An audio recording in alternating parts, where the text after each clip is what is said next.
Pahala nama nak sebut semua ulas dia. Pahala ni duit. Currency kita panggil mata wang yang akan laku di akhirat kalau. Atas dunia ni ada duit cara kita, mah lah, ringgit lah, dolar lah, apa semua, cek lah, overdraft lah, bond lah. Ini duit biar kita tadi. Akhirat kalau cek tak laku, dolar tak laku, mah tak laku, yang lakunya pahala. Siapa dia banyak pahala, orang tu hari tu duit banyak. Nak curi-curi pahala orang akhirat kalau sebab kita curi duit lah ni tak boleh.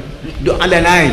Akhirat ni nak kita nak curi pahala orang, aku tak ada pahala curi pahala benda ni sikit pinjam kau pahala tak boleh. Ala lain. Tak boleh buat sebab majnah tidur kali jendera mimpi orang nak bayar hutang dia. Orang bayar hutang peti dia 10 riyal. Orang tu nak bayar 5 riyal. Dia tak boleh. Membuat peti aku 10 riyal kena bayar 10 riyal. Jago dia. Allah sesak aku tak ambil 5 riyal. Lepas tu kejar balik. Dia boleh mimpi pula. Ada yang majnah. Juha, Arab panggil juha, Melayu panggil majnah. Tiap-tiap bangsanya ada majnah masing-masing.